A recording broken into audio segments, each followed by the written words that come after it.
Ladies and gentlemen, welcome back to the Ben Stewart Podcast. So great to be back here. Right now, it's a winter wonderland out there. I'm surprised the internet is still working. It's strange to have down in Tennessee. But this will be the first podcast of the new year, so I'm super excited about that. Who we have for you today is Andreas Nicholas. Now, I want to tell you the story about how I met this guy. I was in Connecticut. I forget the exact town or city, but there was a place called Media Benders, and I go there on somebody's suggestion to go check out this new production studio that's starting out. So I went there and I met a lot of people, one in particular, Brian Prisbeck, who was running the operation, and then a bunch of younger people that were there. So I go around introducing myself around. Ian Crossland is one of the people there. Curtis Horsborough, the guy who made the animations, the hand-drawn animations for the Aubrey Marcus Awake in the Darkness film, was there. And this was all in one day. And then out of the door comes walking this other guy, and he just comes up and shakes my hand, and we start talking. And I notice he has a pair of 3D glasses that says Tartary on it. And I had already gotten into my research in Anatoly Fomenko, what Tartary is, and also through Max Egan and several other people I'd heard about, and started investigating this idea of a mud flood. So if you've been watching my Waking Infinity news, you'll know that I've actually spoken about mud flood a couple times, let's say, in talking about mainly ancient U.S. history, where we're really trying to piece together who were the indigenous, where did they come from. That's beyond the point. We're going to be talking about not just mud flood theory, but also Tartary. And what is Tartary? How can we better understand it? What are we to understand and make of history? And how much can we really believe? That's what we want to get into today on the Ben Stewart Podcast. So let's get right to it.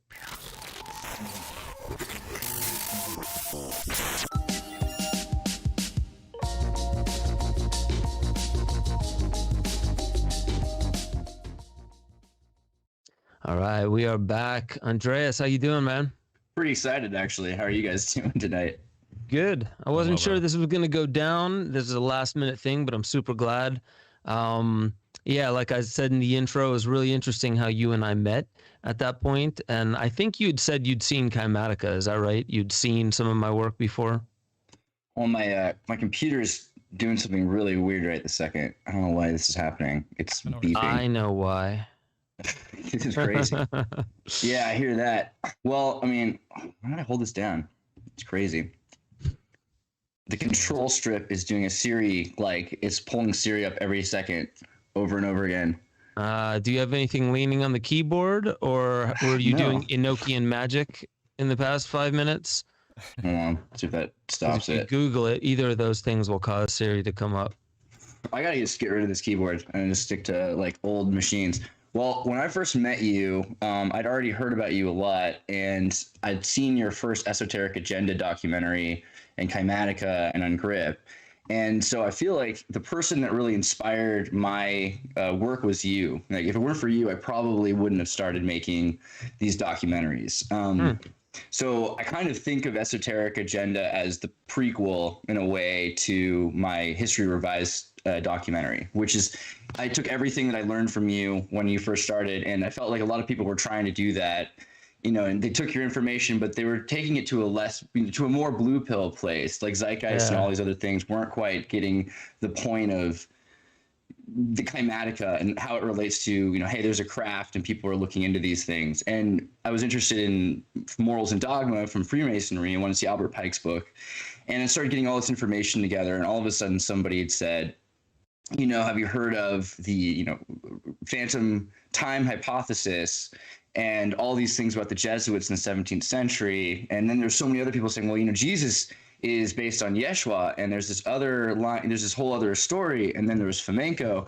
Finally, I think it was around 2016 that I realized no one had heard about Tartaria in the West. Not enough people had brought it up yet. And I, as a kid, had been raised Slavic.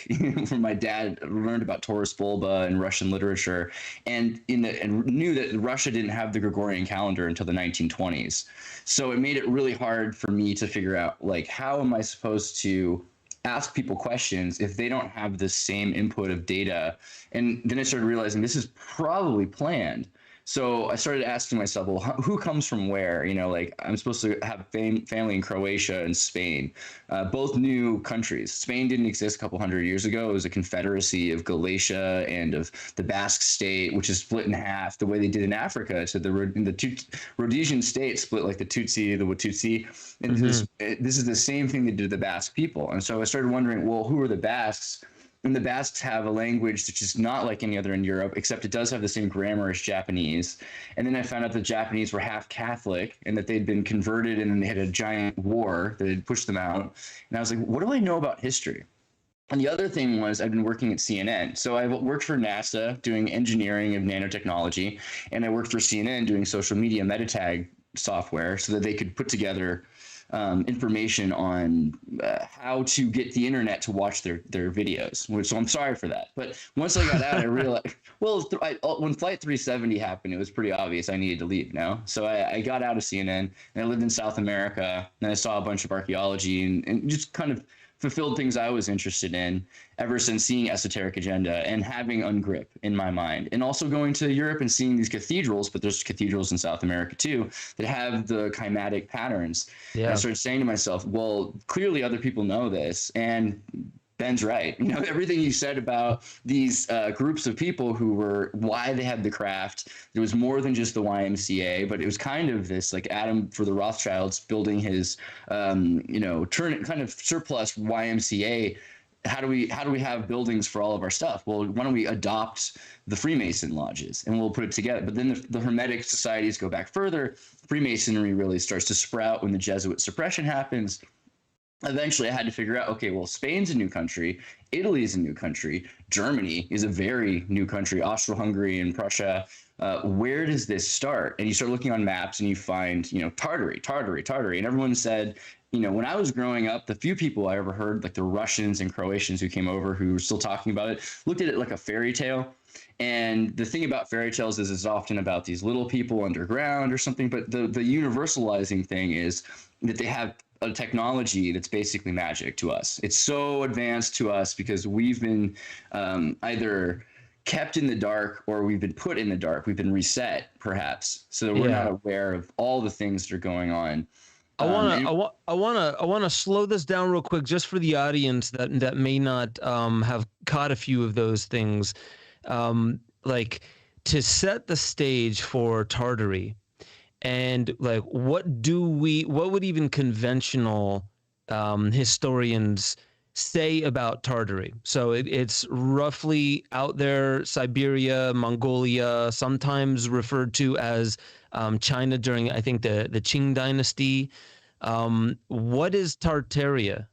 Into the 20th century, China was called Tartary. So I think Fleming wrote Tales from Tartary. And if you start looking for books, first thing you'll see is if your dad has a bar, one of those globe bars, Tartaria is on the globe because it's an old country that's been erased. All kinds of countries have changed their names and moved back and forth. Some countries have expanded. Some countries have gotten smaller. Right now, today, Tatarstan in the Russian Federation is a state that used to be a Tartarian Tartar state. It used to be its own sovereign country, and now it's part of the Russian Federation. And there you'll find beautiful architecture, beautiful music and culture, and very. Where on the map is that now?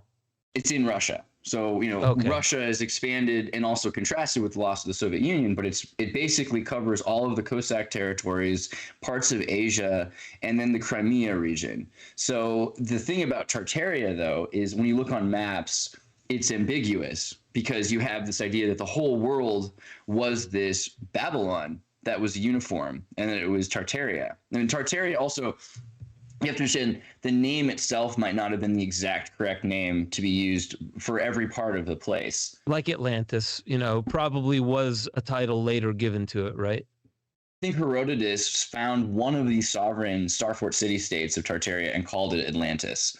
And there's a number of other autonomous city-states that existed. And you look at certain islands that are still powerful, and it looks like they are remnants of these city-states. But the city-states would have been not an ethno-national state. It was a trading network that seemed to exist. And we have ample evidence of people talking about it every century for the last 5 centuries. People saying, for instance, the Jesuits are writing that in Bellum Tartaricum, there's a book about Jesuits exploring Tartaria, and all of these references in Morals and Dogma to Tartaria, and Columbus talking about Tartaria. Marco Polo refers to Chitao as Tartaria. So Tartaria is the name of things, you know? Okay. All right. So, okay. Yeah. I had no idea about Columbus talking about that, about Albert Pike with Morals and Dogma. I had no idea he was speaking about that 8 times in the book.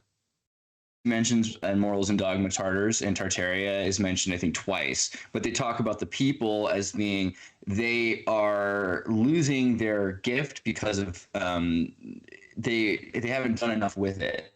And so it's going to be taken from them. So it's very interesting because he'd also written another book, which is less popular, about the Veda, that's earlier than Morals and Dogma. And that book talks in amplitudes about what the Tartars did to allow their society to collapse and to be taken over by essentially foundling orphaned soldiers, like these mercantile soldier class that were running the armadas of ships that were completing the endless summer trade, because you had parts of Tartaria that were above and below the hemispheres and equator. So they were able to triangulate trade over the winters and have an endless summer trade system. That's the thing.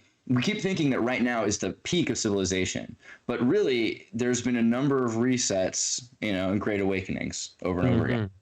So another thing I want to better understand is when we look at Mongolia, we have a certain picture or an image of these Mongolians in our mind, and then we think Chinese and it's slightly different. Then we think Russian and it's slightly different, and that's mainly because most people you see 1 or 2 like white people in Russia and on TV, and you're like, okay, so Russia's white, and right next to it they look different. They're in China, and the Mongols, more south, on the steppes and everything like that, and they had a different look to them. Maybe they looked a little bit more Eskimo-like. There's this book, and I have a ton of these, but this one is called The 10 Tribes of Israel, and it goes through a bunch of authors. And it's not talking about overseas much at all. It's only relating, it's basically talking about early Native Americans when scribes or historians would come over and they would start speaking about the looks of the native, the indigenous here. And it was all over the place, but a lot of times in here, and I think even William Penn, who the name Pennsylvania comes out after, I was finding stuff from him talking about how the Native Americans here reminded him so much of the Tartar Jews, and their customs and their ceremonies and their belief structures were also very similar.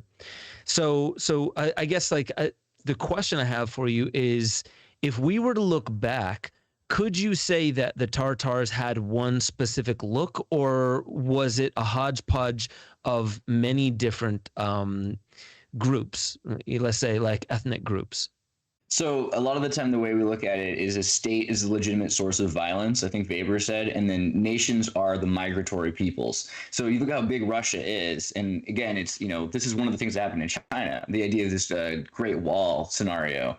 The Tartars and the Mongolians and the Han being right next to each other, eventually, this was happening in California, right? When people try to make an arbitrary border in Washington, D.C., in California, then the people there don't realize, the Washington, D.C. people don't realize that people in California are in Mexico and California closer and more similar, and they start to homogenize.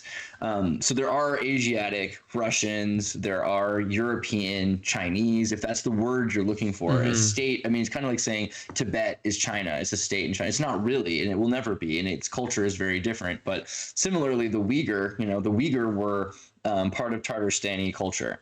And there are, for instance, Genghis Khan had green eyes and red hair. Muhammad was probably a redhead, hence the turban, and had green eyes as well. I mean, you start to see that there were certain classes of people, and I think you connected the Ashkenazi, the Khazarians with this idea.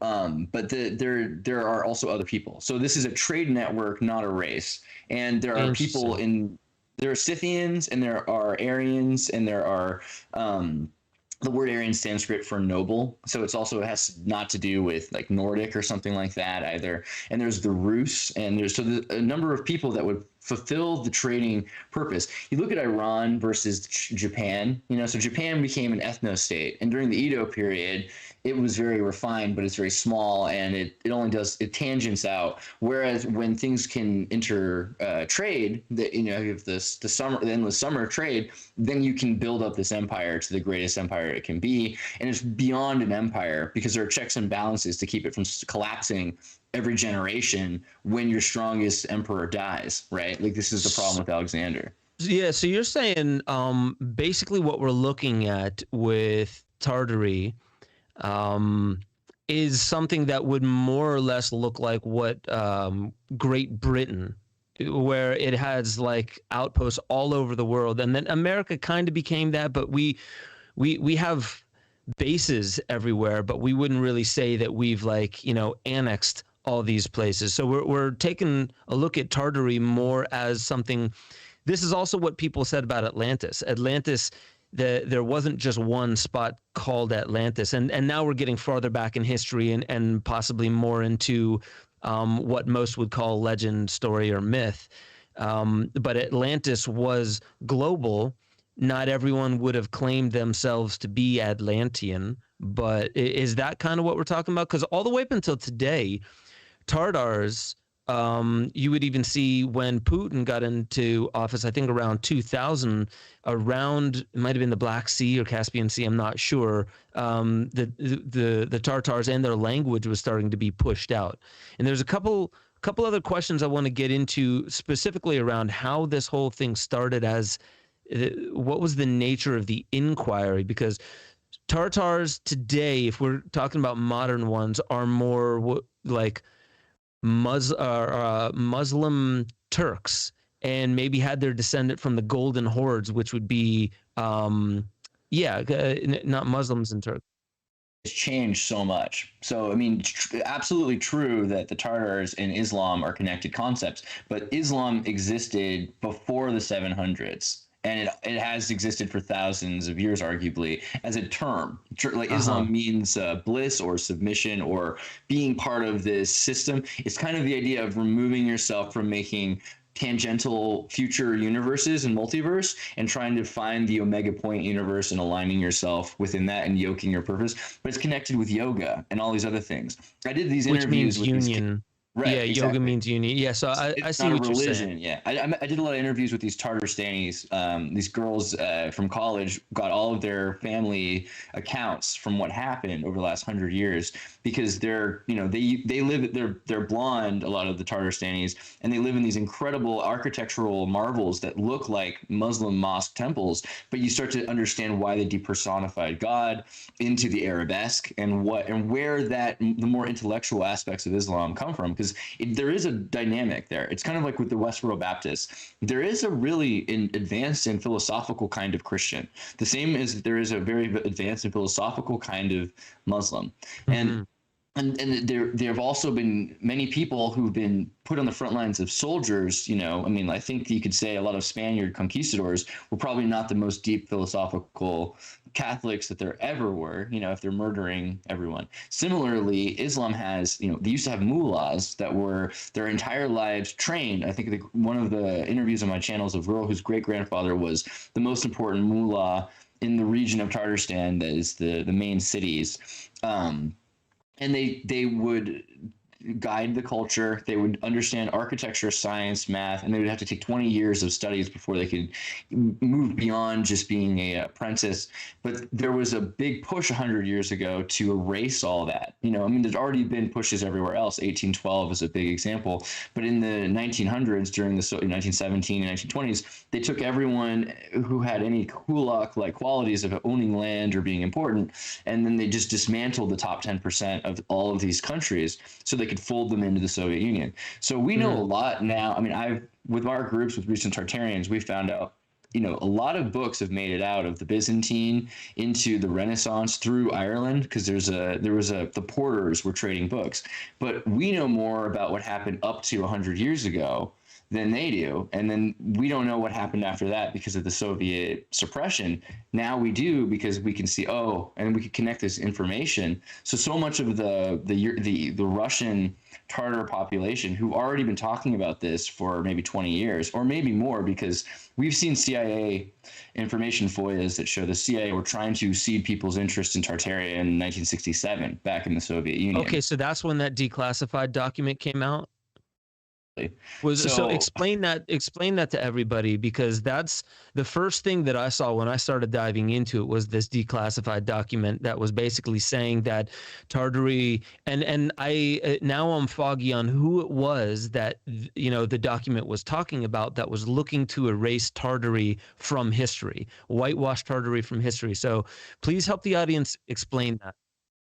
Actually, ironically, the CIA were trying to bring it back into popular culture, and there are reasons that we could speculate. The thing I have in my head why the Soviet Union destroyed the cultures was because the same thing as Mao said: to create a new culture, you need to divorce yourself of the past. It's the same reason we allow slash and burn agriculture. I was going to say slash and burn architecture, like in Hiroshima, but kind of true. Yeah, it is. And so at some point, what I guess you could say Catherine the Great is maybe where this starts, because she was brought in. Her son, Paul, was taken from her as a baby instantly out of the womb and breastfed from someone else and raised by Freemasons from the Terra Mariana Confederacy Empire. This is a lost empire that these Freemasons were trying to reestablish, Terra Mariana, kind of like Glenn Maxwell's Terra Mars. I think that the names are actually connected. Literally. And so it also shows you the kinds of people that are interested in this. Like Alex Soros loves this. This is the kind of thing that they're thinking about, because it's the reset and it's the Great Awakening again. Alex Soros, so like George Soros' child? Absolutely. He's like our age. Yeah. So people that are interested in Tartaria, it seems like it's because it sets precedent for the ICC, for these, world court systems. But what happened was the Russian government had eventually destroyed the royal families, to the point that they have this one last Romanov. But the Romanovs that got to the United States, and people who were really loyal to the Romanovs, still lived in, like, Russian Americans from the 1800s on. And you look at Nova Angelisk, which was Alaska. Alaska was originally New Angela. It was the Russian trade colony, and so much of the West Coast, you have Russian churches and old faith Orthodox churches up in the Santa Cruz Mountains, and it's just all along the way. And you have star forts, again, the bastion forts, which we'll go into more, but they're the thing that you can see where they look like Atlantis, and they're everywhere. So where is this culture from?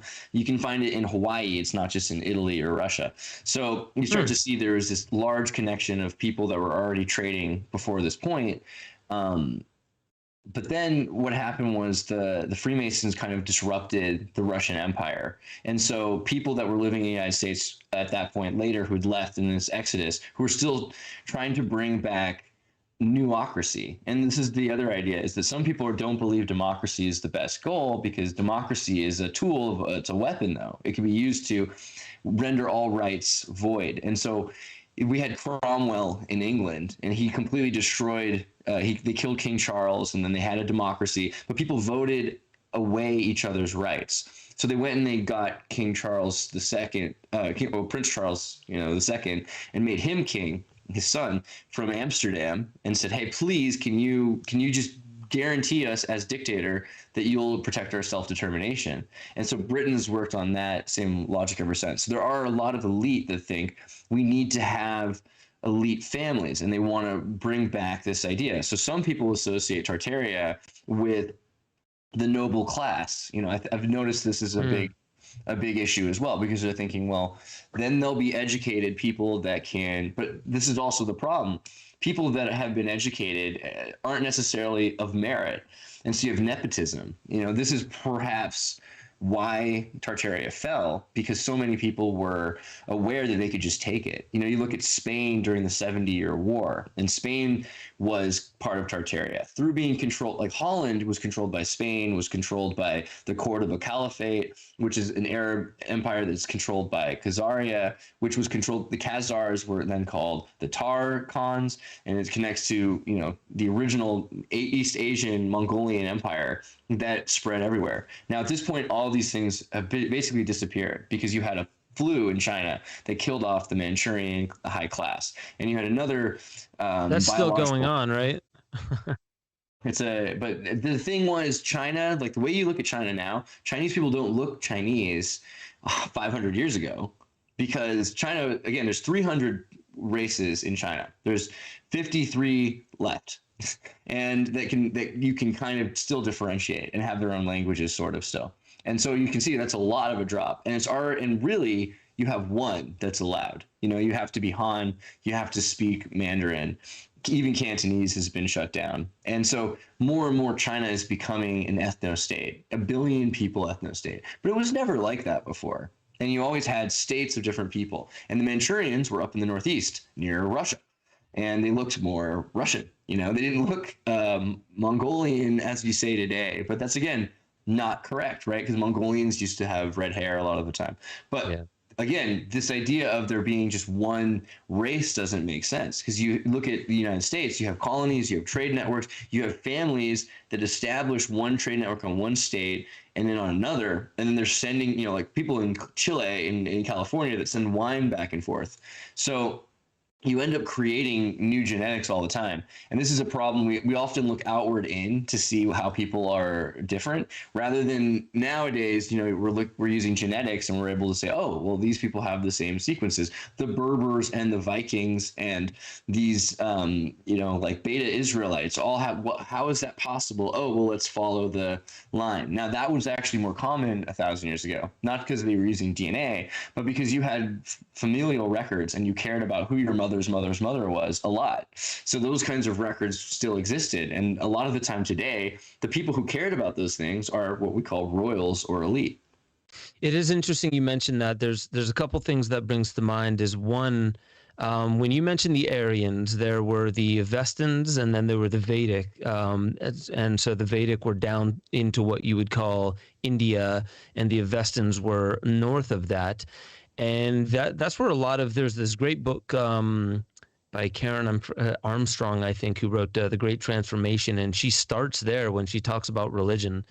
So she really starts there. But where we're talking as far as the area is, you know, present day Uzbekistan, right along the Silk Road, which is, you know, you mentioned a couple things. You mentioned the Scythians were also a part of it. Now, the Scythians, from all my research, also Chris Bennett, who takes a look back at the history and the migration of cannabis, he wrote a lot about the Scythians, because the Scythians actually they used cannabis in several of their rites. Now, they were like, you know, drinking blood of their enemies, deceased enemies, out of the skulls of their enemies, blood and wine. Or so the stories go. But from Anatoly Fomenko, who has this book called The Issue with Russian Tartary, he speaks about the Scythians mostly as like the IRS today, the horseback taxman, if you will. So you had the Silk Road connecting the East with the West, and a lot of trade was going back and forth. And the Scythians were these large caravan hordes that apparently, according to Anatoly Fomenko, you had these hordes that were actually making sure that the taxes on all the trades were being properly given. Probably not even fairly, because they were such warriors. But go ahead. You fairly, actually, I would say, because here's the funny, well, okay, fair and just and whatever, like Orthodox rules. So you had the book on the lost tribes of Israel, the 12 tribes, and there's the lost 13th tribe. The order of Melchizedek claims, because of the book of Enoch, that they have the right to demand taxes. There's a certain class of people that have been blessed. And they would call that fair. They would call that fair. And so, Yeah. but at the end of the day, the fact that there are roads that exist, and when everything collapses, what you end up with are broken roads and highway robbery, right? You have robber barons, and you Yeah. have villains, and villains became where the word villain comes from, because they used to work for the lords, but then they became robbers, and taxes became, we take whatever we can from you.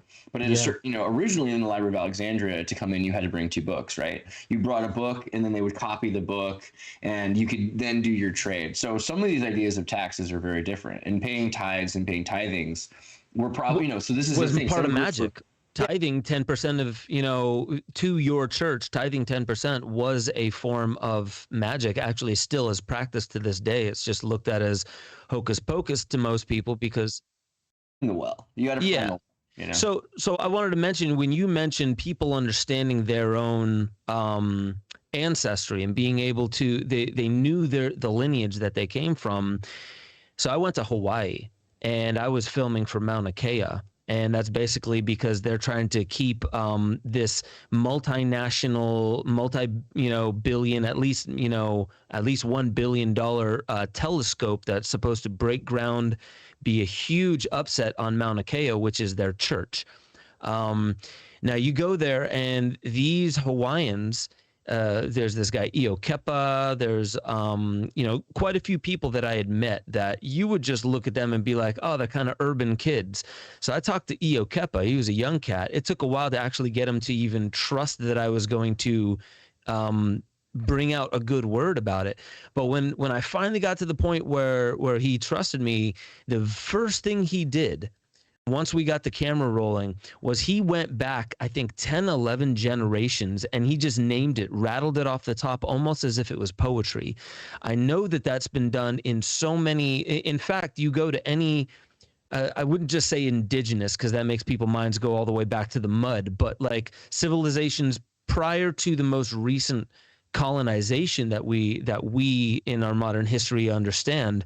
Before that, it was a common thing for us to understand our ancestry. And now, for me, I can barely go 3 generations back. It's very, very hard to find it. Would you say that's part of it, for us to forget where we come from?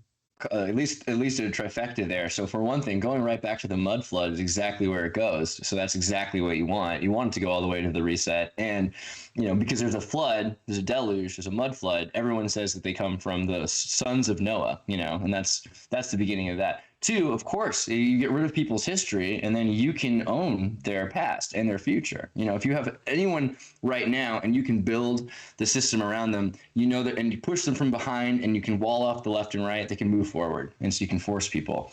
But the other thing is, you can find out a lot, and that information is out there. The problem is it's been sort of hidden. I think you get 10 generations in Hawaii is about all you're going to get, because Hawaii has basically been completely deluged, wiped out, and replaced with new people in order to turn it into a trade network. And this has happened, again, but Hawaii has a star for it.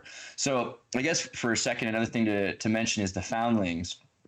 Foundlings are the alternative. If you are a royal and you can, I'm a 9th generation California, I can name generations back in California, 10 generations, and beyond that, there are people I know who they're some of the greatest people I know, and they're, the hardest working people, and they end up finding out that their dad came from Canada without any background. And so they're looking for, and they're like, why would my parents, and you sometimes find people say, oh, I don't need to remember, I'm just an American. Well, it's kind of, eventually you find out there was no choice there. It's kind of like circumcision. You just had to deal with it or something. If someone took away your history and your past because you were orphaned, or your great-great-great-great-grandmother was out of wedlock, or her husband died, or whatever happened. I mean, you had 3 brothers and there wasn't enough room for 4 in the house. The Church of Annunziata is one of the best examples. In Italy, there's this box in front of the church that looks like a demon's mouth, and you open its jaw and you put a baby in it, literally. And they do this all the time. They close it, and when the other side, when the outside wall closes, the inside of the church door opens, and the baby's taken up by nuns and it's given to the orphanage. And they would bring foundlings, they would talk about the Box Saga. They would bring foundlings all over the world, 30,000 from Russia to Canada, 20,000 from Canada back to Russia. people from England to South America, people from South America up to England. And the Catholics were saying, well, we have to deal with inbreeding. We have to deal with all kinds of these problems that are going to emerge if the populations are stagnant. We also have to give them a new life where they're not embarrassed or going to interact with their former family that might find them. All kinds of excuses they had. But the end result is you have all these pictures from the 1890s and 1920s of these orphans or stolen children that are put on foundling trains, right? I wish I'd sent you a picture of this, but I put some of that in my last Waking Infinity where I talked about this, was all the orphanages, which is fascinating. And I want to make sure that, like, so for the audience, I got some new people in there that said, really glad that I got you on this show.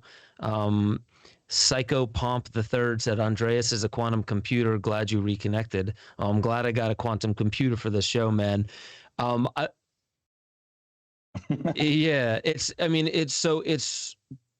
a lot of information, and I want to make sure that everybody who's listening is digesting what this means. So I'm going to try and put it in Muggle form, which is basically this concept that we're talking about was, there's a lot about our history and something that happened in what would be called present day Siberia, Russia, China, that whole landscape, and then possibly all around the globe, that had to do with Tartary, which would be an empire, maybe an empire or a trade federation or something like that.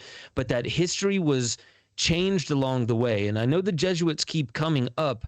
I want to know, like, for you, is there one group that we can look at that would be the conspirators that went for the jugular in cutting people off from history the way it's written? Because I just, and I don't want to put too many asides in this, but in Anatoly Fomenko's book, he's talking about the Kremlin as being King Solomon's temple, and that Egypt was actually closer to Russia, and the whole chronology of our history is actually a lot more recent. That there are things in the is it medieval times or the Middle Ages? I'm not remembering which now. That much of it must have been fabricated, or is said to have been fabricated.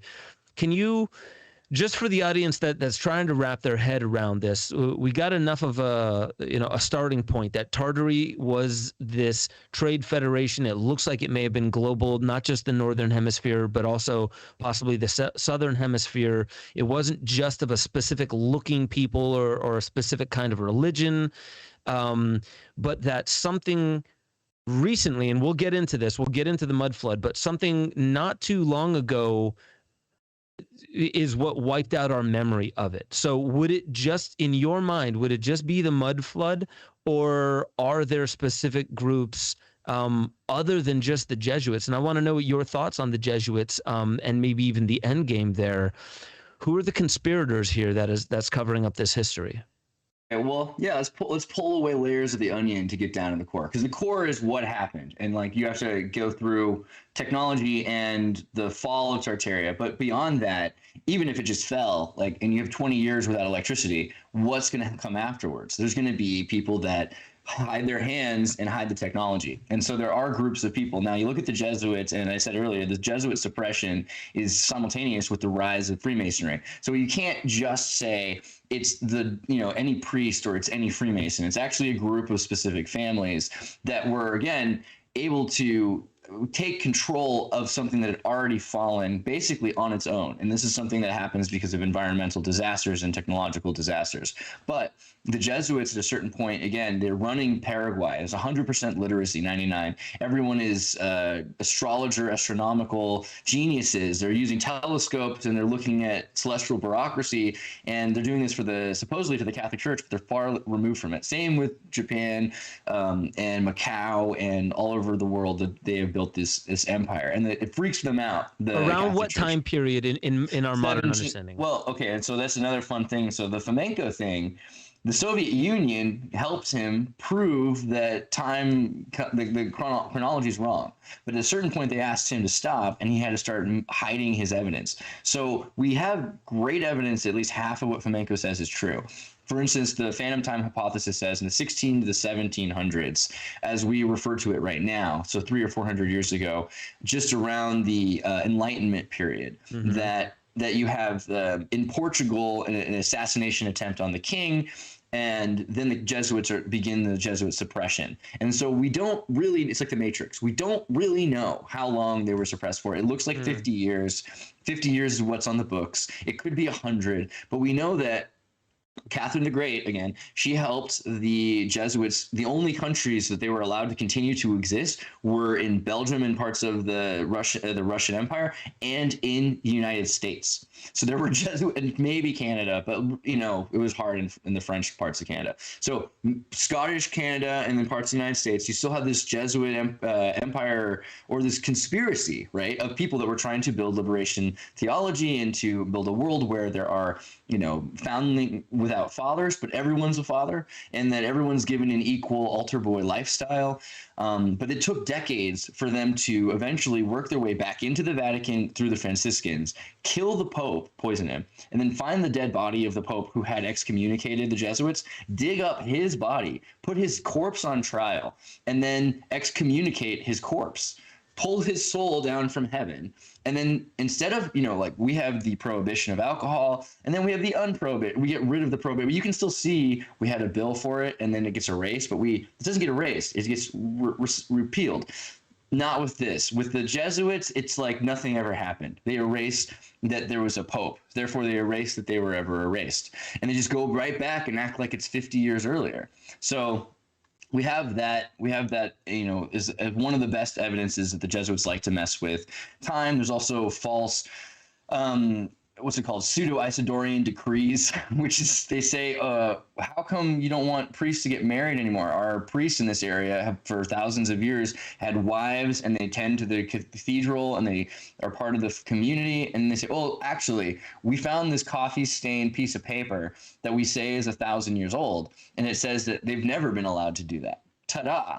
So the Catholic Church started really messing with chronology at that point. Now we also have all these stories of buildings that say they're 1,000 years younger than they are, and so the question became, are things 2,000 years old? Are they 1,000? Really, there's what Fomenko proposed, and a lot of this seems to be true, is that in the fire in 666 AD, that there's another fire that we consider the Fire of London in 1666, and that they're on top of each other. And that there's a number of these events. So you can start to see, I think you've probably shown this with Fomenko, you find 12 kings with the same birthdays and death days, son to father, 12 generations. And you find another line of kings with the same birthdays and death days and same years of age in between them for 12 generations. And it's just too anomalous to find 6 more copies of this throughout history. And it makes it really hard with the Catholic Church to find out what really happened, because they don't just erase history. They end up taking the history and folding it into, so that you have this ancient god becomes a saint. And so it becomes convoluted, and it's really difficult to figure out how old the story is or when did the transition happen, and they burn anyone who argues in its way. Now, the Freemasons, though, you look at these foundlings, and so these altar boys, and the Freemasons, you've got pictures everywhere of them in 1812 wearing the same uniforms in the South, in the North of the United States, in the South American wars in Venezuela, in Spain, in France. You have the same in Russia. There's this blue flat-top uniform. Now, maybe it's all just that this was the style, but it looks more like, and the fact that there are Freemasons that are connected, that there was a 1812 World War Zero that sort of took over. And it's very interesting because we have Napoleon at this time, we have Moscow burning down, we have Spain losing its king and being put in charge of by the Napoleon's brother. Then the Spanish royals go to Venezuela, and in Venezuela they try to stay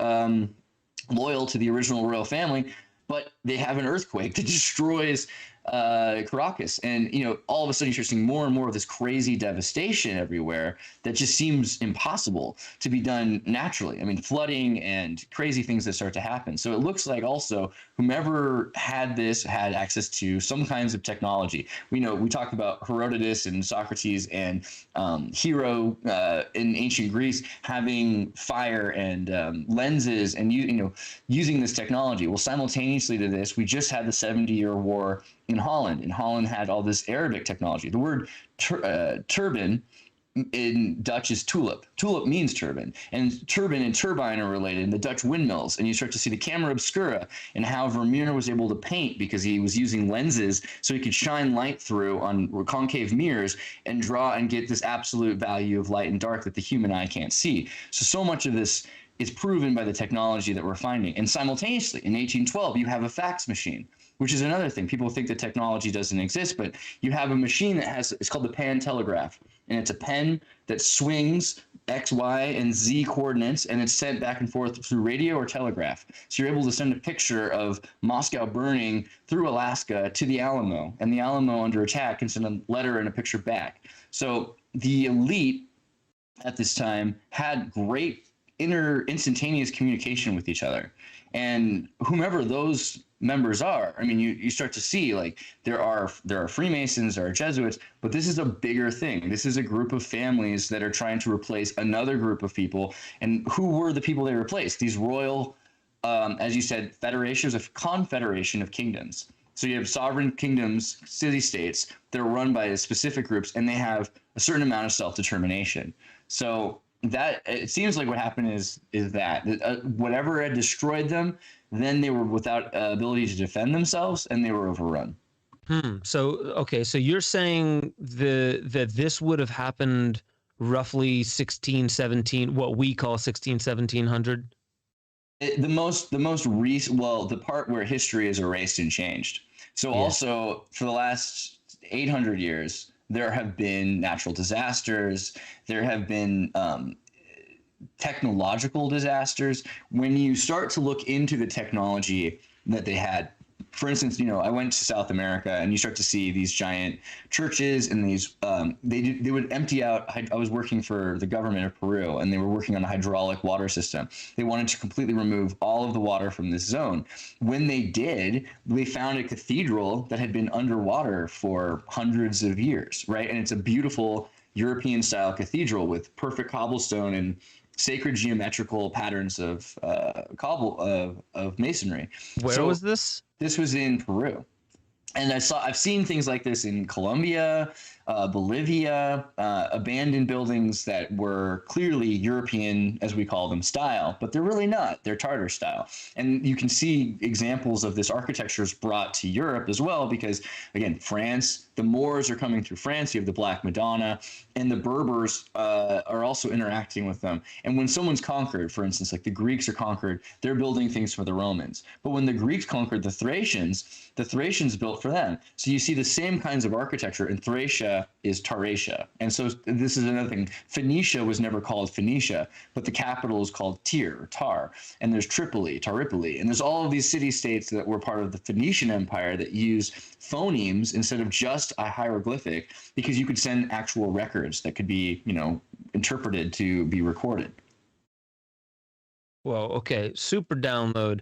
I'm going to go back to before we get into the mud flood, I'm just going to go back to my understanding. I've been down to South America quite a bit, and obviously, when you're down there and you speak to anyone who seems like they're, I don't know, that they have a connection less with the internet history and more with their actual familial history there, it seems like they all.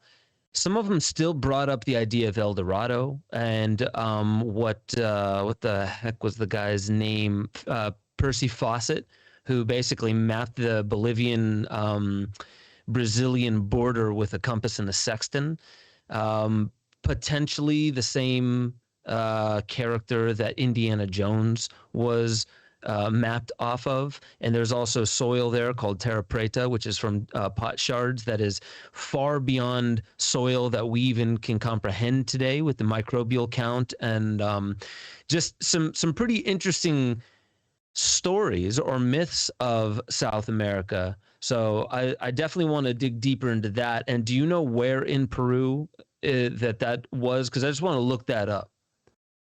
I think it's in Caracas. Caracas, I want to check on that, but I know that in the rainforest area, also around Iguazu, there was another one that they found as well. I mean, if you type in Cathedral South America water removal. I'll have to look for some, but I've seen about a dozen that have been found. And there's another one in Argentina, and there's several in Chile, down near El Pucón. And so basically you have in Colombia, you have some that are still up in the mountains in places where they haven't been removed. And in Bolivia, you have like near Santa Cruz and you have Titicaca. Titicaca is a star fort, which is, again, we'll probably have to go into star forts. What a star fort is, yeah. Right. Because people think a star fort is this bastion fort. They think it's something built in the 1500s in Italy. I think Cujon and Basadir Peruzzi and there's a few Michelangelo gets credit for some star forts, but we have star forts, thousands of star forts all over the world that are 2,000 years old in India and in Africa, and we have star forts everywhere. So these snowflake looking designs. And the other thing is the star forts. I sent you a video. That's the Cosmic Reef Odyssey or whatever. That one, the Easter video, has a bunch of star forts in it, and you can look if you skip ahead into the middle or something.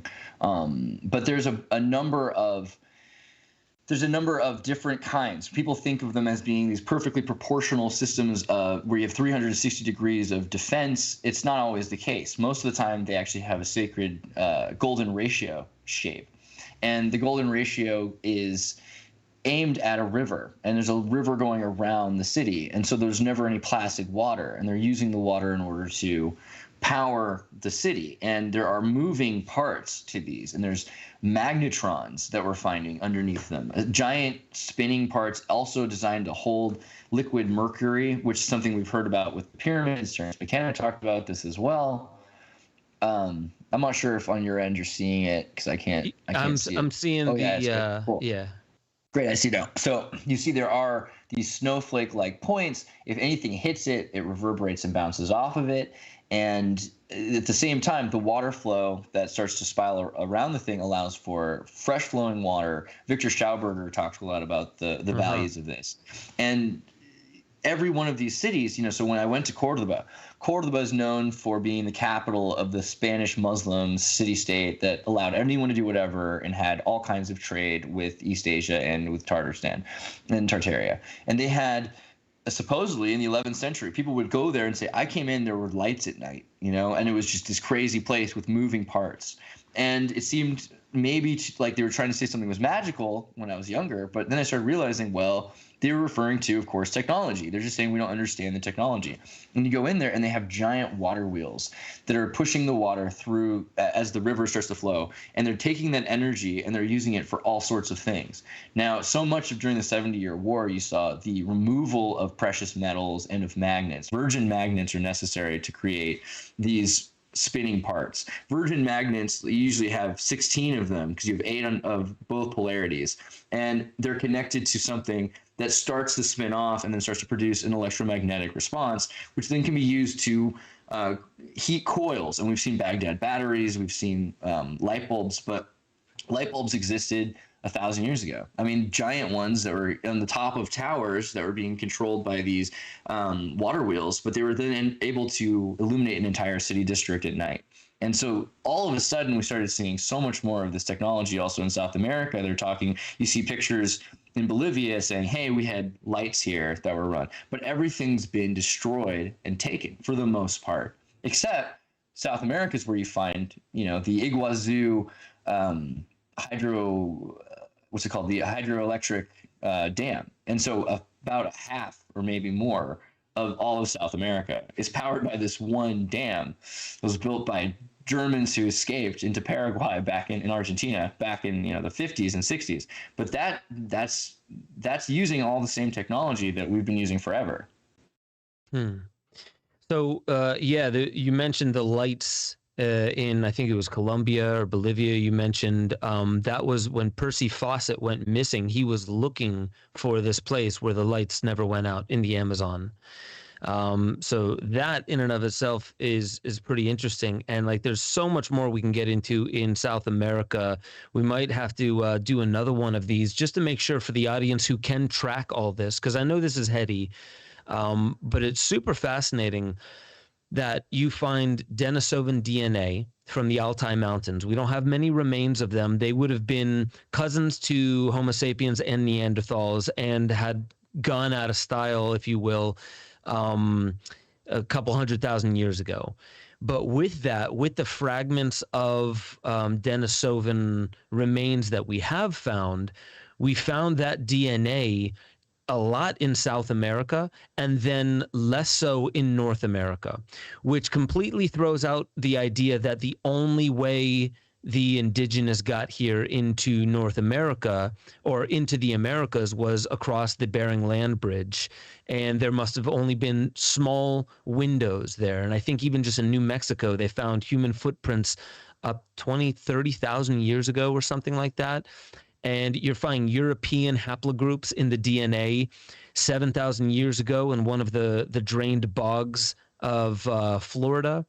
You find a lot of different DNA groups, but you're finding Denisovan DNA mixed with indigenous in South America, mostly in South America. And then if you go up north, you're only going to find it in the Cree and the Ojibwa, which is around the Great Lakes. Interestingly enough, that may have only come from across the Atlantic Ocean into the Great Lakes, because we know there were voyages there that brought some metallurgy with Hebrew inscriptions at least 2,000 years ago to North America.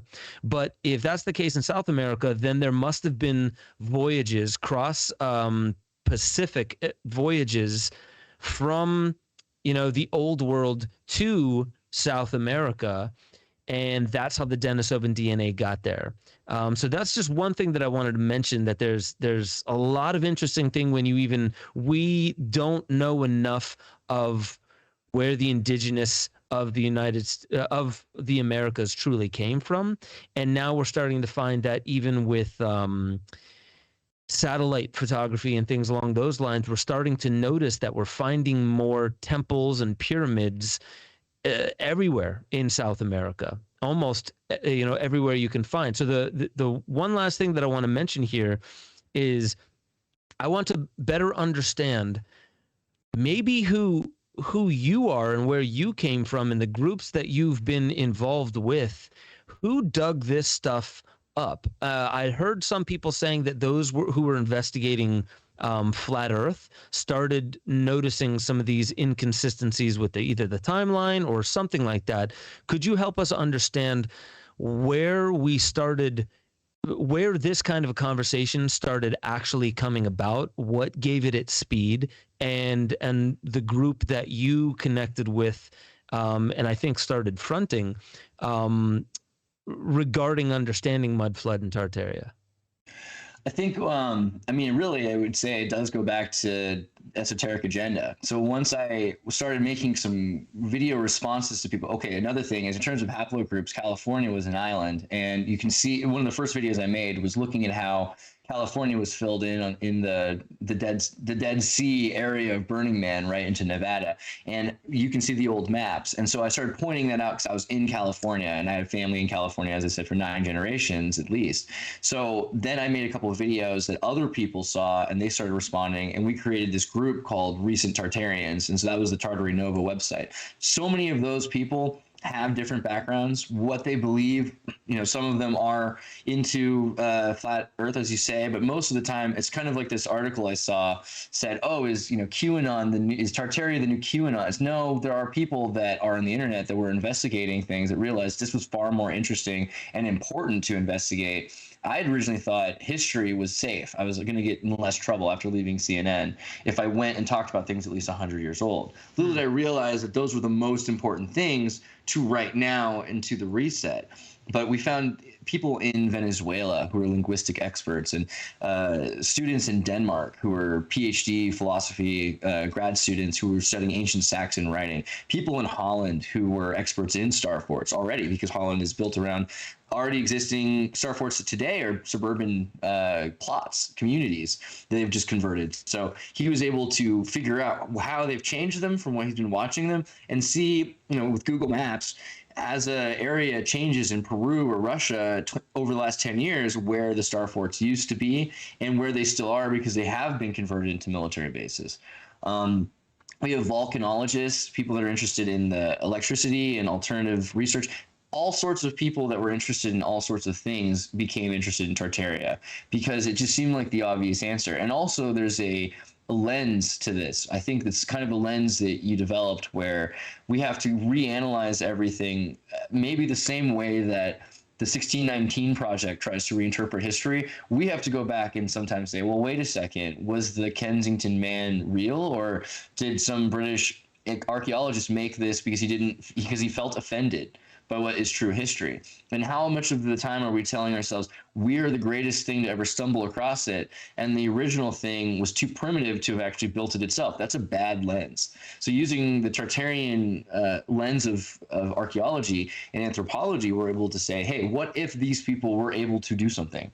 And that's the beginning thought process. So but I'd studied history in school, and I think California Institute of Integrated Studies, 2008, I'd seen a paper that said, be careful about Tartaria, or be careful about the vegetable sheep. And it was all about how people went looking for the vegetable. And why would you tell about this? This is a ridiculous thing to read. And they said Tartaria was what people used to believe in. They said it was so far east or so far west. And eventually they realized that was just a metaphor for the rest of the world. And they said they had vegetable sheep, and it turned out to be cotton. And you have to just calm down when you research stuff. So that had completely put me to sleep on the concept for about 8 years. And eventually, just being all over the world and seeing so many things, I'd realized, wait a second, I think I know better. So we started the group just literally out of, what did you hear when you were growing up in Venezuela? What did you hear in Poland about this architecture? What do you know? And then using the internet, communicating with people all over the world. How many people in this group? Oh man, there's like thousands, which is pretty amazing. So we started with, I think like 20 people that were really deep in it. And we created a series called The Recent Tartarians and the Clarifics, where we would just have 4 researchers, and you can still see all these videos on the Exertus channel where, there are hours of research. Each one brings an hour to the table, or 20 minutes to an hour to the table on what they've recently discovered, maybe 1,000-year-old book that they've pulled across in the school library of Copenhagen or something, and they had to use gloves to go through and photograph every mechanical blueprint that they have from the 11th century on how to make a giant mechanized spinning building, right? And say, hey, why does this exist? So, as time has gone on, though, more and more people say, hey, I have the information on that. I grew up, my great-grandfather came over on a boat and had this information. I got to go to Minnesota and meet several of the members' family who are right around where the Alexandria runestone is. And you can show how Friesland to Greenland into Labrador into the Great Lakes, through the Hudson. And all of a sudden there are runestones from the Vikings there. So the fact that we were so many was a big part of why it was possible. And the thing was, they tried to shut it down. There was a point where the Discord was shut down because the information, for instance, talking about Denisovan, Floriensis, I love gene flow. I love the idea that there were Moors in America before Columbus and before slavery, or rather before the triangulated trade system belonged to Britain, that it existed and belonged to Africans. I also love that Africa had a diversity of different kinds of people, the way the Western Hemisphere has on both continents, a diversity of different kinds of people. We're talking about something very unusual. A lot of animals, they cannot interbreed, and humans of all varieties have similar promoter sequences. That's fascinating. That's an interesting thing. But for the most part, there were groups of people that have tried to make this seem, like that this is a divisive and not an inclusive philosophy. And so we're trying really hard to fix that. Well, dude, I appreciate that. And the bottom line is, dude, like I went and I watched as many of the debunk Mudflood, debunk Tartaria videos as possible. And what I notice is that the first thing you have to do to debunk something, and I'm not the type to just like full on promote an idea either. I think there are some questions that like even I don't know how to articulate at this point that are still like just blank spots or blind spots in my understanding of this, but it doesn't mean that I'm, desperate to try and make this the new reality that I believe in. It's very, I love that there's curiosity involved. That's why flat earthers did not bother me in the slightest. Like, I looked into it and I didn't arrive at the same end conclusion, but I've always appreciated those who they'll come up with something that makes me want to look into something that I've never looked into before. And there's so many rabbit holes I want to go down on there. Before I get into the mud flood thing, I just want to say Blazecast says he's the same dude in person and fun drunk, talking about you. And we have Ellen McKinney saying, hi, Andreas. We have Encyclopomp, thank you for your donation of 10. We had a donation of 20 by Brittany.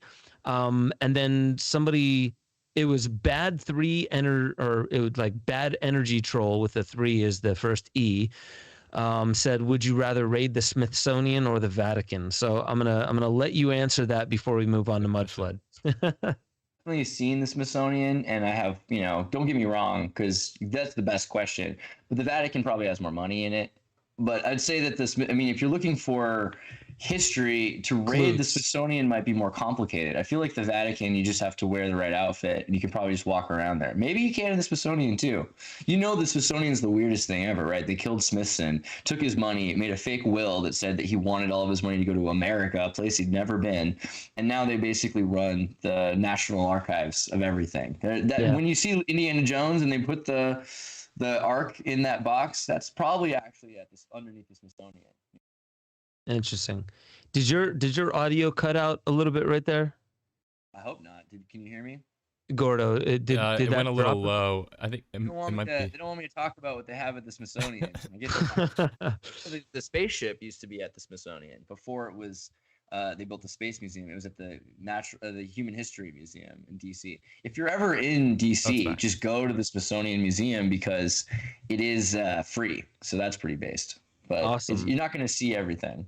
So there's this book that I got, and there's several others. Black People Invented Everything, and this is just a guy who, I dig it. A lot of people like talk trash on it. Yeah, but like the interesting thing about it is in several other books, there is a strong argument that there was the king of Mali and the Mali Empire had Africans in the United States in present-day San Francisco before Columbus. They had open-air markets where you could get deodorants and like I forget what else, like breath mints, different things that we would say are like high civilized hygiene products today. They had candies and chocolates of all different kinds. It was like, according to these old stories that I even dove into on the internet that are still existent, there is a lot to say that there may have been a lot more what we would call Africans in the United States, and the slaves may not have all come from Africa. And this was even brought up on Joe Rogan by Emotep Jesus, I think his name was. I would love to know your thoughts on this, because I also dug into, because of the mud flood, I dug into the time frame that San Francisco was built. And in 30 years, with, I think it was a population of either 100,000 or 300,000, but it might have been 100,000. And you can't imagine that all 100,000 were workers, that they were all working, because you have all these stories of prostitutes, gamblers, thieves, you name it. There's all different kinds of people. So in 30 years, without the kind of excavation and construction equipment that we have today, all of San Francisco was, and all those immaculate buildings were built in 30 years in between 1740 and 1770 something. Let me know your thoughts on that, because I would love your thoughts on how we should start looking at North America differently. Man, so there's so much there. First off, I went to Bermuda. Like the last thing I did before the COVID quarantine and shut everything down 2019, 2000, like January 1st, we flew into Bermuda. And so looking at Bermuda, I was always interested in the Bermuda Triangle. I asked them, hey, how come people disappear here? And like, you're asking a bunch of pirates at a bar how people disappear here? Are you kidding me? So I started to realize there's a lot more to the story too of gangsters and everything else. But Bermuda has a rune stone that is written, and they call it the Spanish stone, but now the archaeologists call it the Moorish stone because it's a Portuguese stone, but it's not really in Portuguese. It's in prototypical Galician Portuguese, which is actually a Berber language from Africa. And earlier you said, well, we might call Africans today, which is interesting because it's really just persons of color today. Now they don't say African because they live everywhere. And Africa isn't just one group of haploid. There are Heidelbergensis. There are, so many different people that have moved into Africa. Blavatsky talked a lot about Lemuria and Atlantis being not just on any of these continents, but that these are the new turtlebacks that have risen up and the other ones have fallen down. If that's the case, then you can start to wonder about Africans in Bolivia. There are pygmy kings that live in the mountains of Coroico, and there are Brazil is, filled with Africans that they say were, they got off the boat, they escaped into the woods, and we just left them there. It's very suspicious in terms of the story. The other thing is you look at Pushkin, and you start to see that the Russians had no problem with black people. Like Pushkin was partially black. There's so many cases where the Russians were in Africa or were Africans. And again, Africa was not just Africa. You have Moors that were Arabian nomadics that were in Spain. You have black people that were a black pope, a black queen of England. France was run by blacks. Spain was, run by persons of color that were not necessarily blacks, and then there were people that were partially white because they were meeting with people from the Kingdom of Aragon. Royals were exchanging. So this is a new kind of idea of racism that we've created, that this is a one or the other thing, and there was a segregation. That's a newer thing. Nouveau France had black governors, before and after the Civil War. It's not as cut and dry.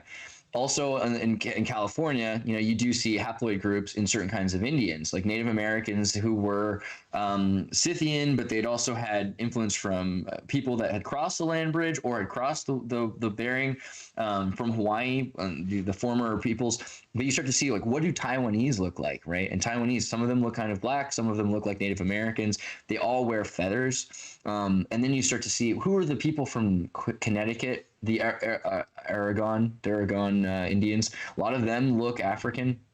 The Native American Confederacy, there were 5 tribes that had slaves and were running the North American continent. And the other thing I find also interesting about this, okay, so San Francisco being rebuilt, San Diego being rebuilt, Deseret, the Mormons, like literally that they go with, the Latter-day Saints are known at the name, they call Masons those of the Moorish science, the Mormons. So this idea that they have these studies that come from the Arabic people that gave them archaeology from Tartaria, then they show up in places where things are demolished, and the Mormons have rebuilt things. They've literally assembled fallen buildings. And during the gold rush, people are saying everyone go to California because there's gold. But you also know that people that are dumb enough to believe that are manipulatable. So you go to California to manipulate people that believe that there is gold.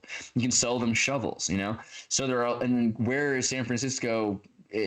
What is San Francisco known for to the community at large? Bohemian Grove. So you have gold.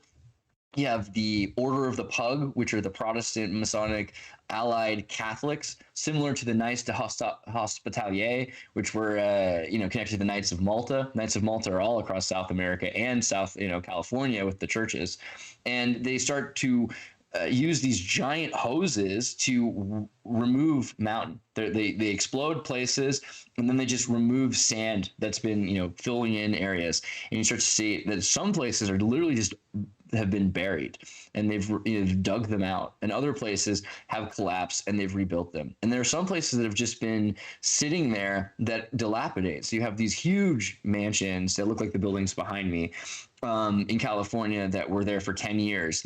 Some of the greatest Los Angeles mansions, for instance, and they were completely demolished because they didn't last 10 years. Some of the nicest houses you've ever seen. So there's all these questions about when they arrived, could they maintain things? And it seems like the people that could maintain them, there are these military orders. The Mormons were, told that they could build their own state, Deseret, and only if they were able to defeat the Spanish in Mexico to allow California to be, sovereign. But in the process, they created a North Korea circumstance. You have Baja California and Norte California are one country that's divided, right? And so that way that can be controlled. And they've cut California into the shape of an owl, for the Bohemian Grove thing, by removing Nevada, removing Oregon and Washington, trying to make California smaller and more manageable. And simultaneously, Utah emerges, which is the Brigham Young state, and you start to hear more and more about this idea that there was a flood, that there was mud, that there were 5 nomadic tribes that come from the 5 sons of Noah and his 5 different wives. So you have different genetics from that line. And then that they had a language, which they start to emerge with this language. The Deseret Mormon language looks very much like Cherokee or something. It's a very strange language. And the inscription looks like Glagolic, which is a Slavic language. So it's very interesting. Can I just interject right there, because the first language that the Book of Mormon was translated into was Algonquin. And Algonquin is spoken by many. It's not just a tribe. It's spoken by many different tribes. And the interesting thing about the Mormons specifically is they know their ancestry really, really well. Exactly. But so in Utah, in Salt Lake City, if you follow Alison McDowell, and she's really on about like the technocratic takeover and where technology is going, and the gamification of the internet and politics in the very near future. She's very interested in Salt Lake City. She went there and noticed that a lot of ancestry groups are there now. A lot of ancestry groups actually have ties with Mormon money, which there's a lot of Mormon money. And their ancestry groups, interesting, I think BlackRock took over. It's either BlackRock or Blackstone took over 75% of Ancestry.com, and then something else with 23andMe, and so the other 25% of Ancestry.com is owned by a Chinese company. And what's really interesting is where the data is pouring now from these companies. So I just found that funny as you're mentioning this, that the Book of Mormon, first language it was translated into was Algonquin. There were inscriptions and illustrations of some of the apparently first white people to encounter the Algonquins, giving them the very hand signal that shows we're friendlies, which is almost like, I think it's in sign language, it's like good morning. It's like 2 hands together and like this, or something like that. And that is a greeting that they were able to connect with them. So there's just something really interesting going on with the Book of Mormon and the indigenous groups that were already here, how interested they are and are with ancestry and with the genes and the family line. So I didn't mean to cut you off. I just found that really interesting what you're mentioning. Oh, yeah. I mean, the last thing I was going to say is that then you have 1905. San Francisco has huge earthquakes and has a plague and wipes out most of San Francisco, and it starts over again. So you have these when was the fire? Was that 1906? 1906. So earthquake and then a fire. Yeah, because the plague. So they're like, and no one talked about this, but it was the plague in Chinatown. So it was also Tartary part, and they burned it down, and no one wants to admit it, but they did it on purpose to get rid of parts of town that were suffering from this crazy, plague. So there's that, plus every 200 years in California, these epic floods. So Sacramento was completely flooded, and Monterey, capital, Santa Cruz was essentially the capital originally for the Zorro period of California. And they moved it to Sacramento once the trains were connected. And you hear all these stories about ancient trains, and you have, you see in Indiana Jones, these, gold carts. So you understand it's plausible. But you also have the entire society, when it collapses, they lose all the records. It's like in Back to the Future. Like, we don't know what happened before this flood hit Hill Valley. So much of the records are lost, and they can think, oh, well, we're just starting this town over again. And so much of it is people showing up at a place. Now, Moscow, I just wanted to bring up because you brought it up earlier. Israel, Jerusalem being Moscow. If Jerusalem is Moscow, it seems crazy to some, but you start to look into what nomadic people do, and what they do is they bring with them their culture, and then they establish a new location, and then that becomes the place of their people. So if it quacks like a duck, right? So if you leave a place because it's completely destroyed, the most logical thing is find another place that isn't, and that happens.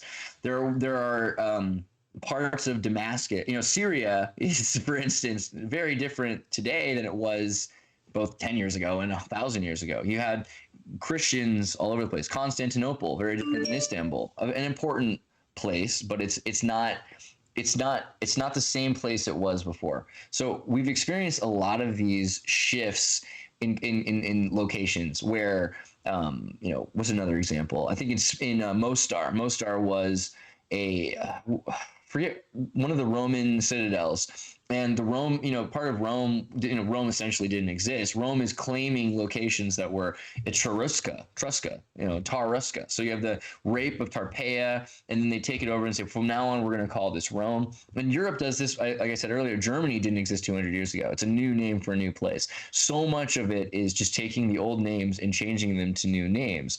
But if you look at where Russia is and how it was burned and the amount of the mud, there's tons of photos of after it's been destroyed and there's no one to keep it up, that it's buried up in mud. And now today we go and we excavate and we find 20 feet, 100 feet in some places of buildings that still have columns and doors and windows down to 100 feet in parts of former Tartarian Rome, which was essentially, we know that the Catholics took it.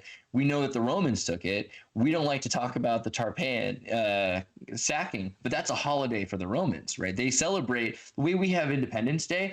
They have the day that they drugged all the men from the Etruscans, took their women, and forced them to become their wives and took over their country. That's the one who wouldn't do it, the main princess who threw herself from the rocks, the sacking of the Sabians, her name was Tarpeia. So and then Troy, Paris loved Troy, and so Troy and the connections with the Trojans wore kilts and had goatskin bagpipes, which were brought from Botswana. Tartan even is like the kind of fabric that they use in Botswana. That's why they call what they wear those, they call them tartars, the kind of plaid fashion pants, right? Exactly. I mean, these things are brutally connected. Disney made cartoons about this as well. I mean, once you start seeing how interested people were in Tartaria after Freemasonry, you can see in the early 20s how it kept re-arising and how much of the folk art in Snow White and all of these things come from this period, of it's a Persian German looking thing. Okay, so for the audience, by the way, this is a badass chat group in here, and the Bad Energy Troll said Baalbek ? I'm not sure if one of the places you were trying to think of was Baal.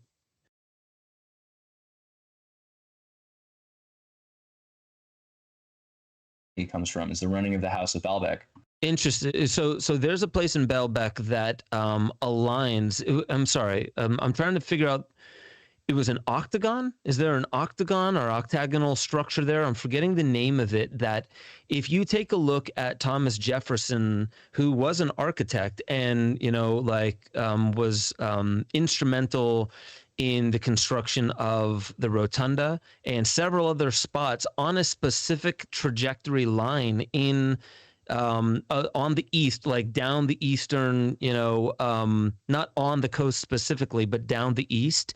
If you trace that line of these octagons that were built and some of these buildings that were built, some by Thomas Jefferson, and I think maybe even Robert E. Lee, I'm not sure, but like that they had certain points that would point directly to other architectural designs that had specific, what you would find today in architecture they don't do. Like it was made for sonic, almost like cymatic vibrations within, but also went all the way across the sea to not too far from Avebury and all the way to Baalbek. So I don't know if there's much of a connection there, but I find that really interesting.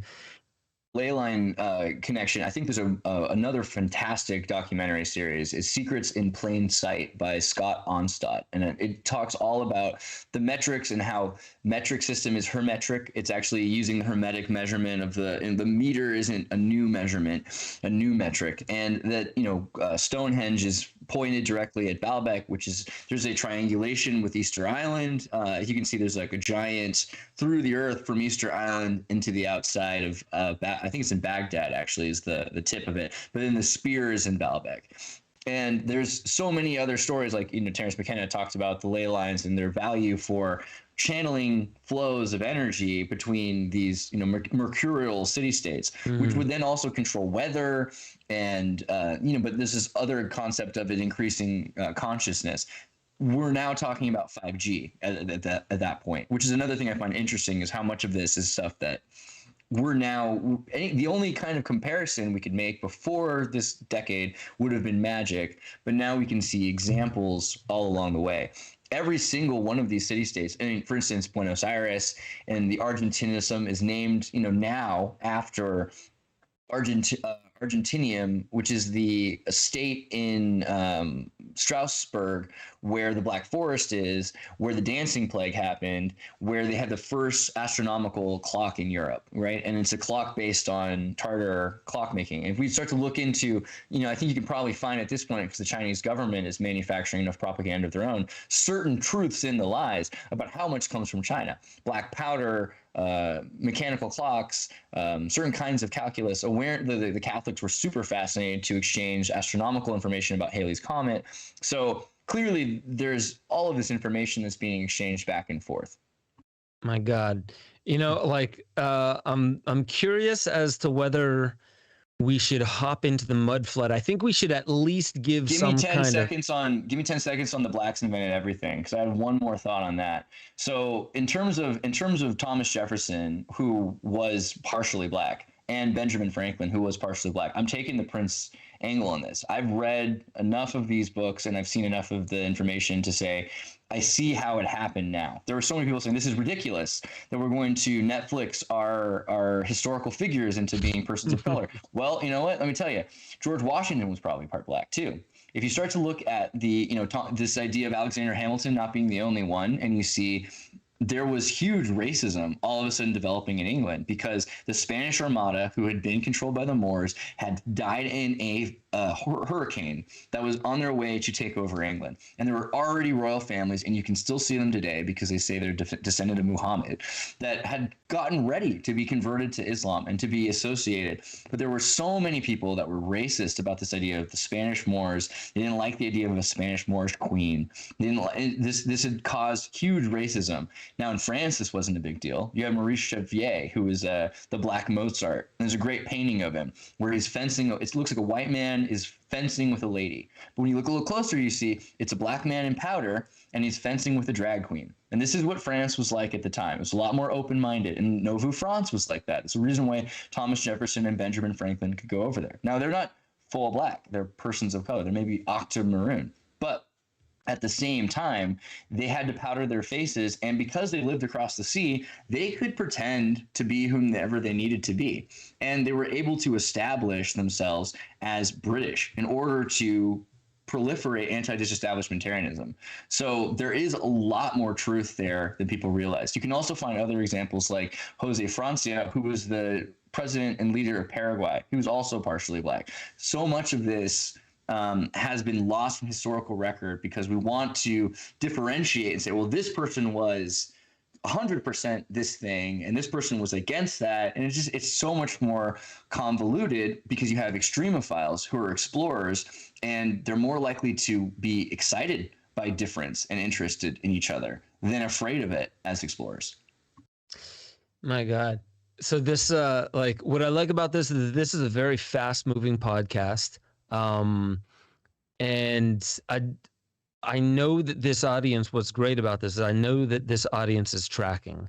I think I at least want to dive into Mud Flood momentarily, just so there's a cliffhanger, and we're going to have to get you back on, because I feel like the more I'm thinking about this, there's so much more just on Tartary that I wanted to ask that I didn't get to, that I kind of feel like we could probably do this again twice in two more interviews.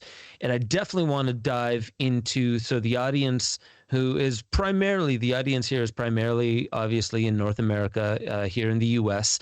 So I want them to hear a little bit about this idea of the mud flood. I know it wouldn't have just happened here in the US, but I want maybe for you to bring us through your understanding of how we can see around what time frame might this have been, and what does it call into question about conventional history, at least here in the United States or in North America? So the first time I heard about mud floods, I was experiencing a mud flood in Peru. So in North Peru, because of all sorts of devastation and agricultural changes and things that they've done, destroying rainforests and replacing it with grass, right, and buildings, they have a thing called a huayco. And huaycos have been going on in Peru for so long that they've been calling it that since before the Spanish have got there, apparently, or at least around the same time. Huayco is a Quechua word, which means, I think, the criminals or the bad guys, like the people that come after devastation, after an earthquake, and rob everyone, which is another biblical big wall metaphor. But by the way, so the huayco will carry off a house. I've seen, and you can go on my channel and type in mud flood, and you'll see some footage I have of mud buildings just being moved away, like churches just carried off, buses with people in them stuck as they're being carried, bridges being carried off, the entire place. And then you have afterwards complete devastation where someone's house is under mud up to their roof, and there's no water, and all they have is Coca-Cola to drink or something. And so these are problems happening right now, and people in Peru need help with it. So trying to figure out how it happened, I realized this is not that uncommon. You look around the world, there's other mud floods. I saw in Mongolia, an entire mountain being carried off, and it just looks like mud magma. Instead of lava, it was mud. And so there are also mud volcanoes where pressure is released from a volcano and it pushes dirt out, and you start having these flumes of dirt that flow. Also, Krakatoa is a famous story about an earthquake from a volcano. There's a volcano that goes off, and then it closes itself because the water pours in and it creates a lid. But that lid starts to pressurize until eventually, over 20 years or something like that, it explodes. And when it explodes, it sends sound waves back and forth that reverberate everywhere on Earth for 7 times. So you'll be in Russia or England or in Ohio, or, let's say you're in Iowa. Also, Iowa is Jehovah, because the Latin J is an I. And you start to see ding, bonk noises, and you're like, what is that? And then a few minutes later, you hear it again, and you're like, what is that? And that happens 7 times. And you don't realize it's because in Krakatoa, somewhere else, there's this giant explosion that's that big. The problem is this isn't the only volcano. We have probably 80% of volcanoes going off or more underwater all the time. And right now, if you get the volcano earthquake app on your phone, you'll be like amazed how often volcanoes go off. But in certain circumstances, we're also finding mineral mining companies which are using these volcanoes to get electricity and energy and all sorts of materials. We only know about Krakatoa what we're told from the Dutch East Indies Company because they lied about it. Everyone died supposedly. And the person who told the record said he rowed his boat over to it, saw it, rowed his boat back, and got into a lighthouse. And the lighthouse was underwater from a tsunami for 30 days, and he survived. So the story's pretty shady. And we know afterwards, though, all around the area, we have records of huge amounts of sediment, and we start to see that there were examples of this everywhere. In the United States, like we said earlier, like there's Galveston, Texas had a flood, and New York had a flood, California had a flood. Midwestern floods were seasonal, so beyond that, I guess bicentennial, every 200 years or so. And then also there are every few scores these micro floods. So floods will bring with it sediment. And you'll see also when water empties into a place and the reservoir doesn't exist properly, then water will start to create liquefaction as well. So all over the United States, there are examples of this. You go to Chicago. Liquefaction, by the way, is where what is solid ground now just begins to liquefy. Nothing has to move into it. It's just the ground itself almost goes through a chemical process, correct? Because I've seen footage of that. Well, there's twofold. So one is kymatics. One is things are being held together by resonance, and we're able to mess up the resonance. And earthquakes can do that too, but so can radio, apparently. The other thing 5G? Is that there's, yeah, I mean, well, maybe. I mean, so there's amazing things you can do with unidirectional microwave energy, and let's leave it at that. But on the other hand, there's also just saturation. So much water gets saturated, right? But then we start diverting it. You have Mulholland taking water from reservoirs and bringing it to Los Angeles, right? But then where does that water go? Unless we're capturing all the water and recycling it all the time, some of it will evaporate, but a lot of it will try to find its way into new reservoirs. And if there aren't places for it to be because of stone, and the sediment is the only thing there is a sandy sediment, then what you'll get is a liquefaction occurrence. So you go to Chicago, you'll see buildings that have, completely a slope of dirt. And if you dig them out, you'll see that the bottom end of the slope has a door underground. You'll see windows where half of the window is boarded up and stoned because it's underground. And there are buildings that are built with basements, but these are not basements. I'm specifically speaking to buildings that have front doors that are 20 feet under mud. There's plenty of pictures of that. Absolutely. And every cartoon you've ever seen too. Like every cartoon the Freemasons ever put out, you've got a time sequence where they show, under the feet of them, there's some skeleton, and then there's a dinosaur, and then there's Atlantis, and then, underneath the dirt further. So it's kind of joked about. The Mormons, for instance, have all of their temples in specific locations. Most of the nicest temples are on old Tartarian ruins. They have tunnel systems underneath them. The United States is covered in tunnels. And so that's another thing is we've connected to already existing old tunnels that are everywhere. And you could, if you were part of the system, cross the United States from secret military base to secret military base. That's where you'd find some of the most interesting underground. You'll find some of the most interesting architecture. In San Luis Obispo, about 5 years ago, they dug up a church that was buried up in sand, and it looks like something out of The Exorcist. It's this ancient-looking cathedral with buttresses and arches, and it looks something not 200 years old. It looks 1,000 years old. Even the dirt should have preserved it more, and it did. It looks brand new, but the architecture style. Okay, all right. So there was Mr. Mission Control came in and said, let's see where he got to. Did they talk about towers and portal vortexes and bioweapons yet? And I said, no, we haven't gotten there yet. He goes on and says the ships, 5G tower frequencies, mud flood frequency. Does that what does that mean to you? And do you know Mr. Mission Control? It seems like there's a lot of people that know you have hopped in here. A lot of new people to me. I appreciate that. I love you all. The fact that you guys care is important. You Mission Control know I'm scared to talk about, as I said, unidirectional microwave energy and its relationships to liquefaction. But at the same time, cohesion is part of the way things are held together. Has to do with perturbance, electromagnetic resonance. It's not a lot of math necessary to figure out how you could break something up with a microwave. They're doing it to monkeys and making them bleed out their eyes. There's people in Spain, I think the ambassador, they aimed a microwave at him too close and he started to die. So it's never something that's harmless, but at the same time, it can be used for great benefits. A lot of the star forts we were talking about have spinning magnetrons, and the amount of sophisticated technology that we found from Tartaria is staggering to a level that it's mainly impressive. We're advanced enough now to understand it. If this was 40, 50 years ago, it would take sci-fi just to imagine how this is possible. But because we're able to do the same things and recreate the same effects, it'd be like trying to take a Baghdad battery 400 years ago and figure out what it was. But now we have examples.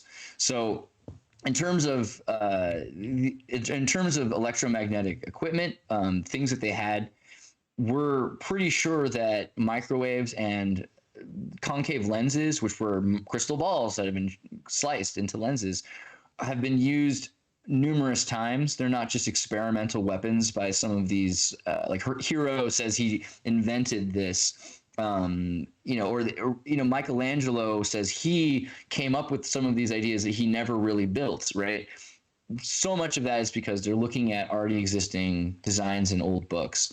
So we do have tons of evidence of their technology, but the question on, whether or not they used microwave directed weapons at each other or dues, it seems plausible. I'm more interested in the volcano aspect because by using the volcanoes, they're able to channel pure plasma.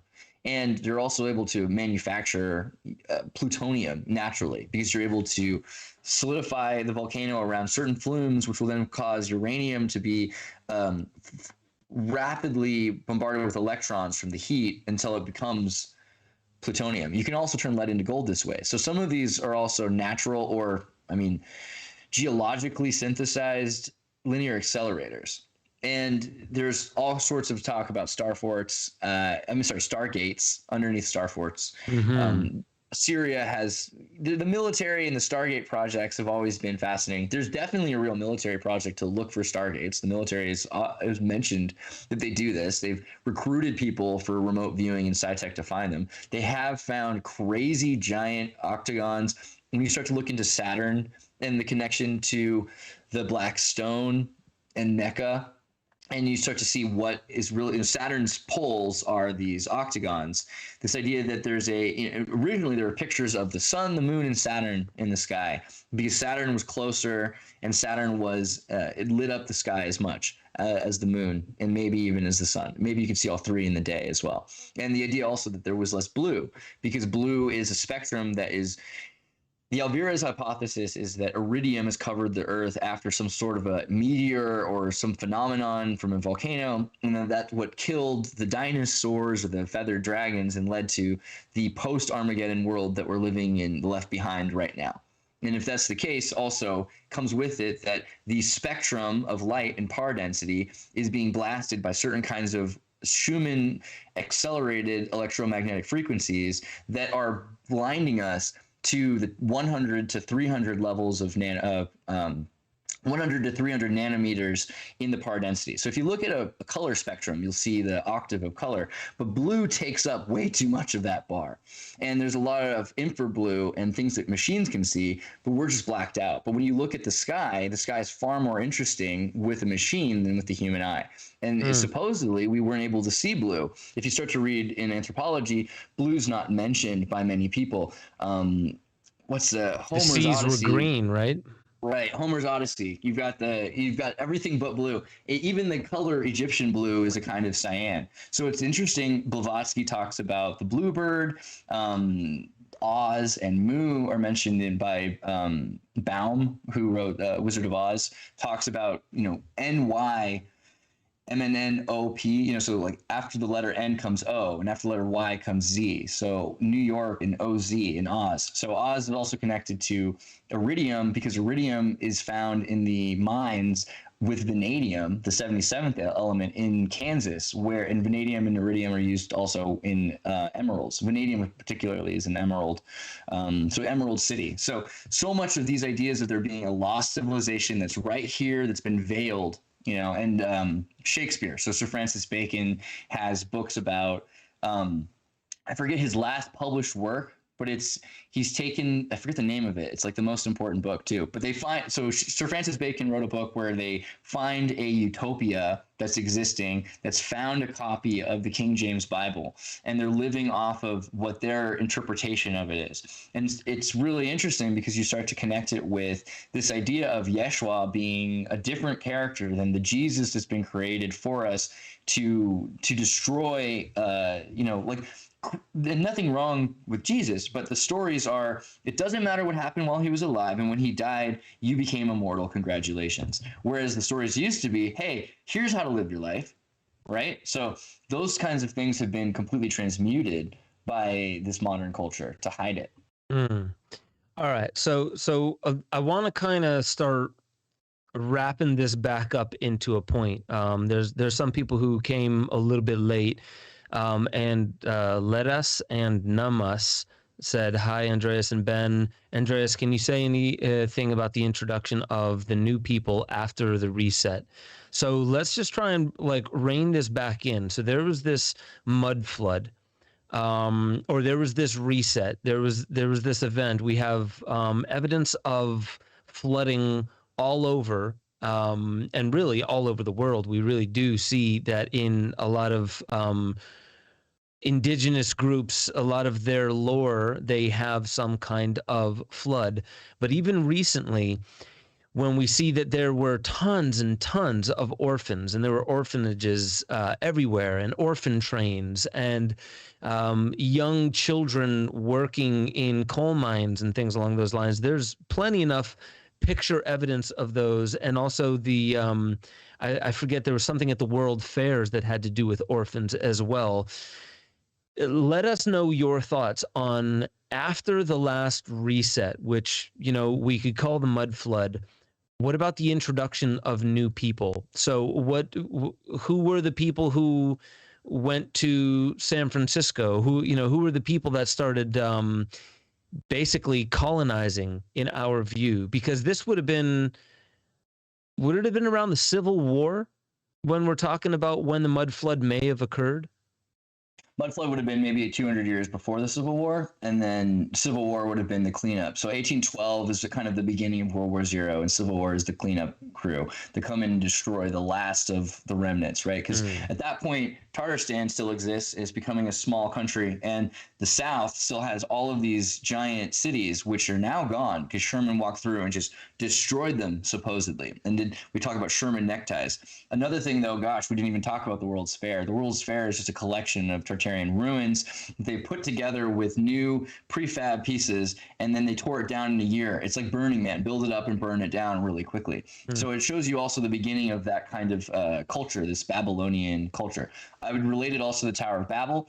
Babel means like the ox house. And cattle prod, so the prod that prods, I think, because the letter, like if you look at the Egyptian and Sumerian roots for Bet and Aleph and Elif and Wa, right, which is, you'll start to see that this is actually a symbol for something much more, maybe a volcano that they're building up or they're empowering, that they're using for this technology that's going to put them on the same level as the Anunnaki, and it then is used to divide them. And so the division there, no one could understand each other. People think that's thousands of people speaking thousands of languages, but it could also be that that's the division between the Heidelbergensis, the Denisovan, the Floriensis, the Neanderthal, the Homo sapiens sapien, and the beginning of the, you take small people and you use them for these small machines. That's one of the reasons why children were so useful in we talk about these orphanages. Some of these orphanages were just building manufacturing facilities where they took small people, and these orphan trains, they would just say, Monday, come pick up some kids. And they would show up, and there'd be all these kids that had been rounded up on trains. Sound familiar? So at this point, we have all of these small people that are being brought into these giant places that were for people that were larger people, and most people that were over 10 feet tall have already been killed. Now, Smithsonian, someone mentioned earlier, it'd be lovely to look into some of the records they have, because they admitted at one point to finding giants and their bodies. But we also know that the genetics have made it, and there's some people that still have those genetics. Now, they've been either subjugated or they are part of the elite. You can see Osama bin Laden was 6.5 feet tall. George Bush, certain people are, 6.5 feet tall, but it's not the same as being the Nibiru, who were much more so. And you look at the Sumerian Epic of Gilgamesh, and they say, well, the king was 2/3 Anunnaki, and so that's why he was a giant, and then the wild beast man. So at this point, when they start to put people in, removing all their languages, telling them this new history, showing them this new World's Fair, and saying, hey, this is the way the world's always been, and we're going to make it this way, it's a very strange paradox. I think also the thing about the Jesuits are important, because they did go to places, take away the fathers with the conquistadors, become the fathers of these churches, and have 13 kids each, and create an entirely new manifestation of their own genetics. And I think that's an important thing to also acknowledge, is that so much of this has been manipulated and controlled so that certain genes are proliferated, and that those genes end up running places. And you can see the pyramid of hierarchy will be that the caste system in India, the untouchables are the most indigenous. The people who've moved in at the very top, they had people they already conquered as soldiers who were put in the front lines. And so you'll have somebody fighting who's been conscripted and enslaved because they've already been conquered on behalf of someone else who doesn't have to be there for the fight. And they end up at the very top. But by that point, you have African and Spanish hybridized slaves above the indigenous people in Peru or Paraguay or Bolivia. So very quickly, you can erase the value of the original people, and you start to turn them into terrorists because you say, well, they're not the real state. These people have been a trouble and a thorn in our side for generations. And what have they got to show for it? I mean, there's no electricity and things are covered in mud. And so they start to move in. Now with the Civil War, you see they took, we talked about earlier how they saved civilization because they took books as porters from the Byzantine and brought them to Spain. So we talk about the Dark Ages, the Middle Ages. There's no such thing as the Dark Ages, the Middle Ages. The Dark Ages are the era of light. That's when the Arabs were running things and things were, they had electricity. So that period is a misnomer. And during that period, you have people that were trying to take from people. There are plagues, there are famines, and there's a collapse in Europe that's starting to be replaced by the Merovingians and these new elite that are starting to take over. When they come to America, their families start to take over the kingdoms that have existed. So you see Indianapolis, you see Quebec. These are locations where the Catholics come in and they built up this community, but everyone is in this strong allegiance to this religious right, which they have to confess to personally. So there is something to be said about the Catholic connection, but I don't know if that answers your question. Damn, dude. So here's what I think we should do for the audience sake, because even me, who I've been diving down this rabbit hole for quite some time, I have a notepad right here, just a lot of the little things that you've mentioned, and even it's a really good chat here. I'm writing down a lot of the things that I'm seeing in this chat that I'll research afterwards, but I think we're going to have you back on.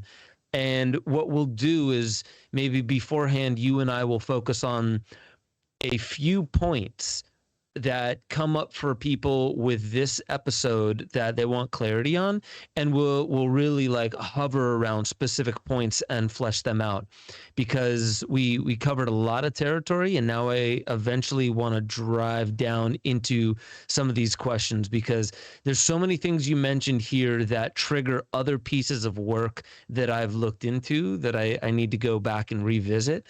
And it's just been a madhouse. I mean, we got $35 in donations here from this awesome chat. Thank you all very much. I hope I got to most of the questions, even though most people are just throwing in some more information that I really do need to dive into. So with that being said, man, before we close out, I want to give the audience a chance for you to just give your we're going to have all your info in the show notes, but give where people can find you, how they can start looking deeper into this. And then also maybe just end with the one thing, if somebody's new on this, the one thing that you have noticed is the greatest starting point for them to go down this rabbit hole. Wow. So I would say, okay, so if you haven't seen Ben's documentary Esoteric Agenda, I think it's the first step to seeing how they're hiding things and why. And then if you haven't seen my documentary History Revised about Tartaria on my channel Exertus, then see that next, because it will tell you so much more about what they've been doing for the last 100 years and last 500 years to hide the information that we already have started to unlock. And you start to piece it together. So History Revised, I think, is the place to go for your first questions. If there's something that you want to grasp onto, though, I say start looking for star forts, because you're going to start to realize right there that the whole narrative is a lie. in general, and that there are so many more answers there because every lie is about a hidden truth. Okay. Yeah. Okay. So here we have up on the screen.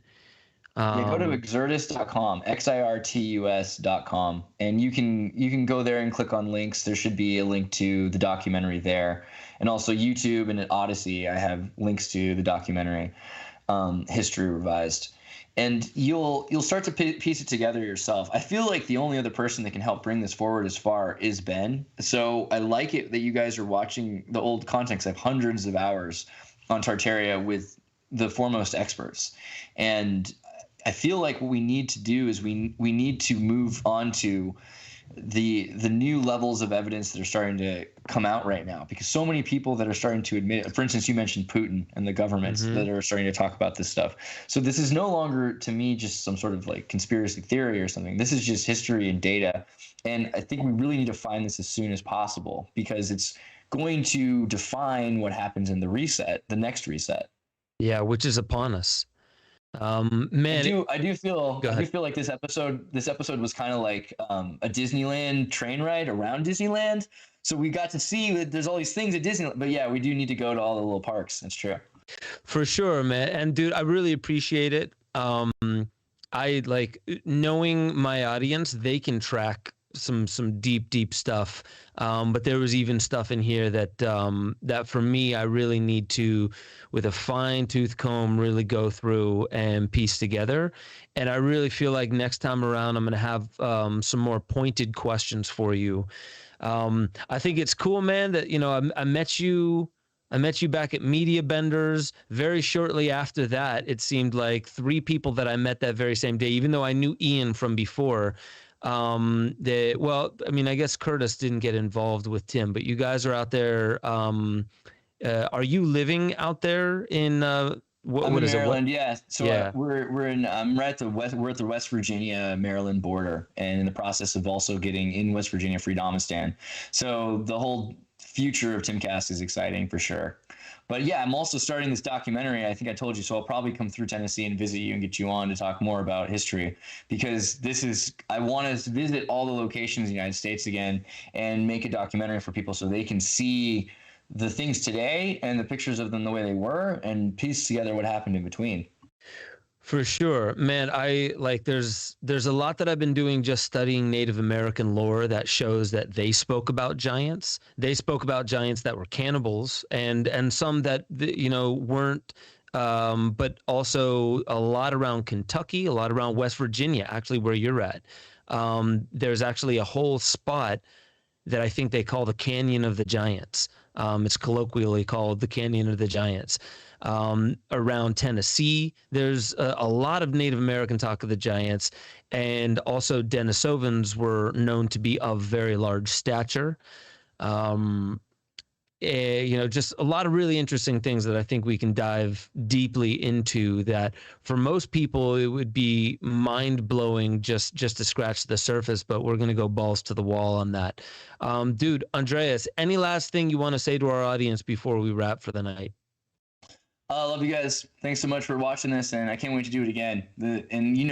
Find me, hit me up on Exertus on anything, Twitter, Instagram, YouTube, whatever, and ask questions, and let's talk more about this stuff. It's great.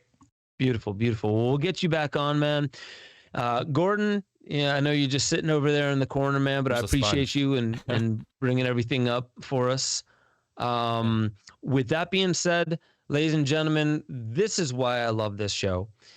It really is. It's not just trying to find people who are just influencers that could bring an audience my way. And what's strange enough is I've known Andreas for a while. I've wanted to get him on here for a while. And what I noticed was that we had a slight uptick in the amount of people watching live and also in the chat group as well.